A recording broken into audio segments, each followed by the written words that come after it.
بسم اللہ الرحمن الرحیم۔ یہ تو آپ جانتے ہی ہیں کہ وہ عادل حقیقی کون ہیں۔ اب دیکھنا یہ ہے کہ جنہیں ہم عادل حقیقی سمجھتے ہیں، کیا ان میں یہ خصوصیات پائے بھی جاتے ہیں یا نہیں۔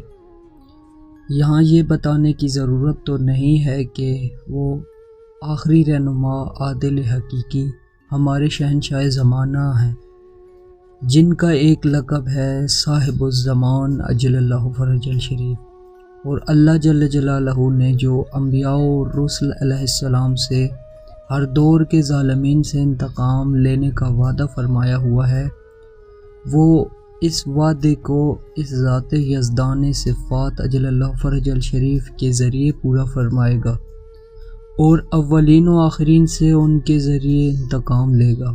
اور اللہ نے ہر دور کے ظالمین سے فرمایا ہوا ہے کہ اللہ جل جلالہ نے جو اپنے رسولوں سے انتقام کا وعدہ فرمایا ہوا ہے، اس کی وعدہ خلافی کا گمان بھی نہ کرنا، کیونکہ اللہ زبردست انتقام لینے والا ہے۔ اس روز عدل میں یہ زمین ایک متبادل زمین و آسمان میں تبدیل کر دی جائے گی، اور اولین و آخرین اس ذات واحد القہار کے نمائندے کے سامنے پیش ہو جائیں گے۔ اس دن آپ مجرموں کو زنجیروں میں جکڑا ہوا دیکھیں گے، اور ان کا لباس تارکول کا ہوگا، اور ان کے چہروں کو آتش انتقام نے گھیرا ہوا ہوگا۔ وہ اس لیے پیش کیے جائیں گے کہ ہر نفس کو اللہ ان کے کیے کی سزا دے، یقیناً اللہ بہت سرعت سے حساب لینے والا ہے۔ یہ ایک مسلمہ ہے کہ نمائندے کی آئینی حیثیت اصلی ذات کی ہوتی ہے، اس لیے اللہ نے قرآن مقدس میں اپنے نمائندے کے حضور پیش ہونے کو اپنے حضور پیش ہونا قرار دیا ہے۔ در حقیقت جملہ مجرمین ہمارے شہنشاہ زمانہ جل اللہ فرج الشریف کے حضور میں پیش ہوں گے۔ میں اس زمین کے بارے میں پہلے عرض کر چکا ہوں کہ اس میں لوگوں کو جمع کرنا اور انہیں جزا و سزا دینا محال ہے۔ ہمارے شہنشاہ معظم اجل اللہ فرج الشریف نے جو سب سے پہلا کام کرنا ہے، وہ یہ ہے کہ وہ اس دنیا کو ایک نئی دنیا میں کنورٹ کریں گے، یعنی سب سے پہلے کمرہ عدالت کو وسعت دینا تاکہ سارے لوگ اس میں سما سکیں۔ اب کوئی آدمی یہ کہہ سکتا ہے کہ یہ بات ہم مغربی دنیا سے کیسے کہہ سکتے ہیں؟ اگر کہہ بھی دیں تو کیا وہ ہمارا مذاق نہ اڑائیں گے؟ اس کا جواب یہ ہے کہ خود ان کی مقدس کتابوں میں بھی یہ بات موجود ہے، جیسا کہ مکاشفہ یوحنا کے باب 21 پر ہے۔ پھر میں نے ایک نئے آسمان اور نئی زمین کو دیکھا، کیونکہ پہلا آسمان اور پہلی زمین جاتی رہی تھی اور سمندر بھی نہ رہا تھا۔ پھر میں نے شہر مقدس نئے یروشلم کو آسمان پر سے خدا کے پاس سے اترتا دیکھا، اور وہ اس دلہن کی مانند آراستہ تھا جس نے اپنے شوہر کے لیے سنگھار کیا ہو۔ پھر میں نے تخت پر سے کسی کو بلند آواز سے یہ کہتے سنا کہ دیکھو، خداوند کا خیمہ آدمیوں کے درمیان ہے، اور وہ ان کے ساتھ سکونت کرے گا، اور وہ اس کے لوگ ہوں گے، اور خدا آپ ان کے ساتھ رہے گا، اور وہ ان کا خدا ہوگا، اور وہ ان کی آنکھوں کے سب آنسو پونچھ دے گا۔ ہمارے کہنے کا مقصد یہ ہے کہ ہمارے شہنشاہ زمانہ اجل اللہ فرج الشریف ہی سب سے پہلے اس زمین کو عالم ماوراء میں تبدیل کریں گے۔ اس کے بعد یہاں اولین و آخرین کو بلایا جائے گا، اور یہی ان کا قیام ہی گویا اللہ کا خیمہ ہے جو مخلوق میں لگنا ہے۔ ان کی موجودگی گویا اللہ کی موجودگی ہوگی۔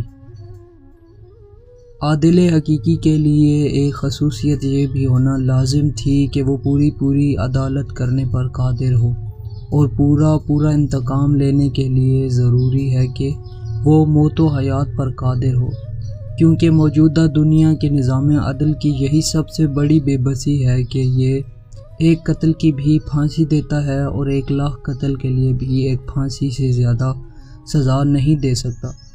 اگر عادل موت و حیات پر قادر ہوگا تو وہ 1,00,000 قتل کی 1,00,000 پھانسی دے سکے گا، اور ایک عام آدمی کے قتل اور کسی متقی عارف کے قتل کی سزا میں فرق بھی کر سکے گا۔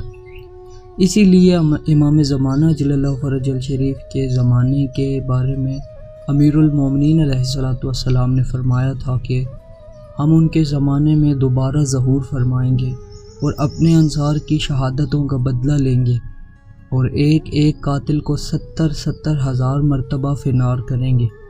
یہاں ایک سوال یہ پیدا ہوتا ہے کہ جب سارا عدل اس دنیا میں ہو جانا ہے تو پھر قیامت کی کیا ضرورت ہے؟ یعنی اس تصور عدل سے قیامت کے تصور کو دھچکا لگتا ہے، کیونکہ اگر جزا و سزا کا عمل امام زمانہ جل اللہ فرج الشریف کے زمانے میں پورا ہو جانا ہے تو قیامت آ کے کیا کرے گی؟ وہاں کیسے جزا و سزا دی جائے گی؟ کیونکہ وہاں ہر مجرم عرض کر سکتا ہے کہ میں ایک سزا تو بھگت کر آ رہا ہوں، یہاں دوسری سزا دینا کیا عدل ہے؟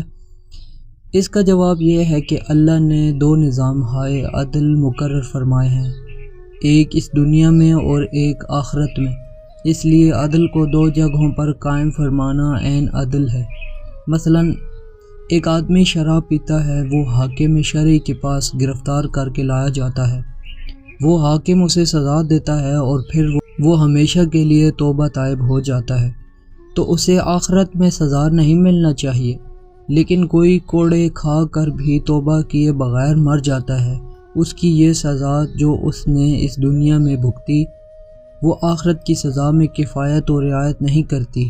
یہاں اسے ایک سزا ملی ہے اور آخرت میں یا قیامت میں اسے پورے عمل کی سزا ملے گی، اور جیسے یہاں کے حدود و تغیرات کا اجر قیامت کے فیصلوں پر یا اس کے تصور پر اثر انداز نہیں ہوتا، اسی طرح امام زمانہ کا نظام عدل اور ان کے فیصلے تصور قیامت میں کوئی بگاڑ پیدا نہیں کرتے، اور نہ ہی تصور قیامت کو اس سے نقصان پہنچتا ہے۔